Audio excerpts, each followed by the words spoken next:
송기영 교수는 교수님은 왜 지금 계속 한국 영화를 이렇게 소개하고 계시는데 오늘은 또 문예 영화로서 첫 편제를 우리에게 소개하셨을까요? 송기영의 오프닝 크레딧입니다.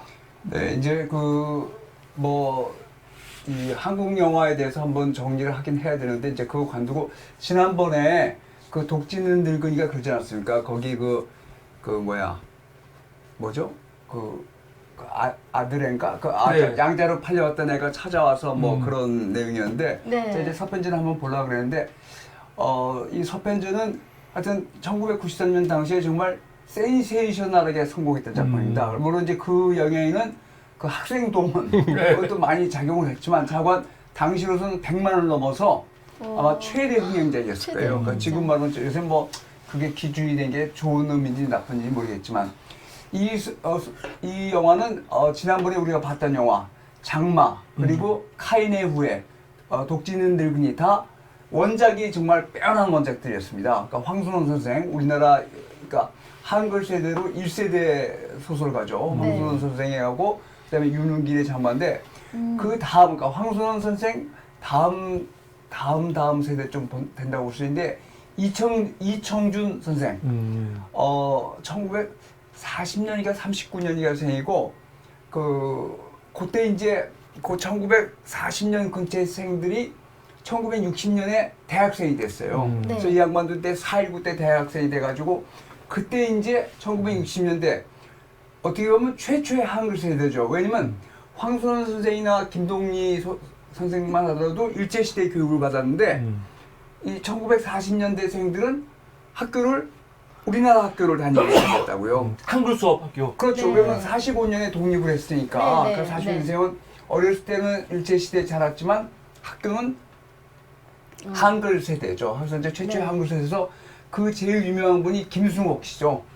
네네. 무진한 생명연습에서 하여튼 새로운 감수성으로 아주 떨친 김승옥 선생은 지금도 소설은 안 쓰시지만 살아있고, 그 다음에 그 김승옥 선생하고 거의 같은 연배 이청준이라는 소설가가 있습니다. 이청준 선생은 돌아가신 지 좀 꽤 됐어요. 근데 정말 김승옥 선생이 비교적 단편들을 많이 썼다면 단편들로 아주 날렸는데 이청준 선생은 장편들을 굉장히 많이 써서 정말 대한민국 소설사의 유명한 장편들 당신들의 천국이라든지 여러 가지를 많이 쓰신 분입니다. 그래서 이 양반 그 소설이 많이 영화가 됐는데 네. 오늘 우리가 본 서편제는 이청준 선생의 단편입니다. 단편이 그 전라도 쪽에 소리에 관계돼서 그 세 편인가를 단편으로 쓰셨는데 하나는 서편제고 하나는 소리에 비치고 하나는 선악동 나그네 이 세 편을 쓰셨는데 그 소설을 이 양반이 쓴 병신과 머저리가 그 전에 영화가 된 적이 있었거든요. 근데 그 단편 소설이 이제 그 우리나라의 전통적인 판소리 그리고 판소리에 얽힌 한 그런 것들을 주제로 다룬 영화인데 김명곤 그러니까 지금 이제 김명곤 씨는 지금도 활동을 하죠. 그 문인정부가 참여정부에서 문화부 장관까지 했는데 김명곤 씨가 원래 연극을 했었어요.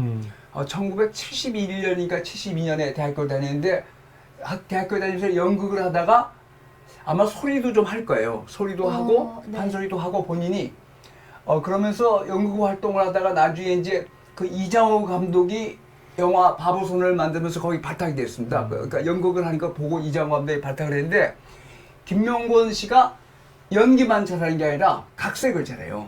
그래서 그 이청준 선생의 소설, 단편들, 서편제에 관련 그 단편들을 김명곤 씨가 각색을 해서 서편제 시나리오를 썼습니다. 그러니까 대단한 거죠. 네. 그걸 이제 임진도에서 임진택 감독이 그 영화인데 이 서편제 시나리오랑 영화랑은 거의 똑같습니다. 서편제 소설하고는 좀 달라요. 왜냐면 서편제 관련 소설이 연작 소설이 3편인데 그거를 김명곤 씨가 적절히 섞어서 각 시나리오를 쓴 겁니다.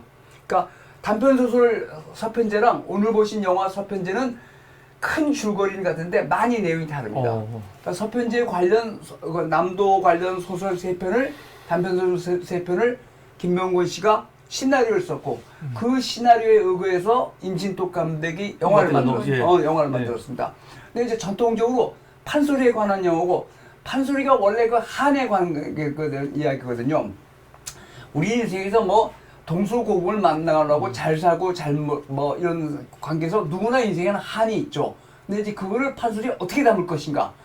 그래서 이제 사실 지금 이제 아까도 그런 얘기했지만 우리나라가 이 대중문화가 뭐 K-팝이라서 전 세계적으로 인기를 뜯친 것은 굉장히 좋은 일인데 너무 편향돼 있단 말이죠.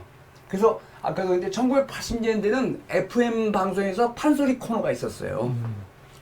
그리고 이제 일본 같은 만 해도 가부키 극장이 있고 나름대로 그런 여러 가지 전통 문화가 지켜지는데 우리는 뭐 한번 유행이 불면 K-팝, 그다음에 뭐 트로트 뭐 이렇게 해서 너무 치우치는데 하여튼 이 영화는 정말 한국인이 보면 또 한국 사람이 아니더라도 누구나 보면 한국인의 정서, 한국인의 정서가 과연 뭐냐, 또 판소리.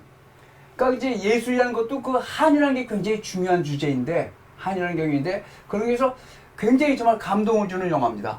그래서 정말 당시에 크게 성공했을 뿐만 아니라 저는 이제 이 영화를 여러 번 봤고 오늘 보신 분들도 상당히 감동을 받으셨을 거라고 생각합니다. 그래서 자세한 이야기는 우리가 이 방송을 하면서 같이 하도록 하겠습니다. 하여튼 서편제 단편 소설하고 그 관련 세 편을 김명권 씨가 각색을 해서 아주 좋은 시나리오를 만들었고 그것을 기반으로 임권택 감독이 영화를 만들었는데 정말 당시에도 센세이션하게 성공했고 지금도 여전히 우리에게 한국 문화가 뭔가, 한국 문화의 전통이 무언가, 또 인생에서 한이라는 게 뭔가 이런 것에 대해서 여전히 여운을 주는 감동을 주는 작품이라고 봅니다. 예, 그래서 제가 추천했습니다. 네, 감사합니다. 지금까지 손기영 교수의 오프닝 클래스였고요.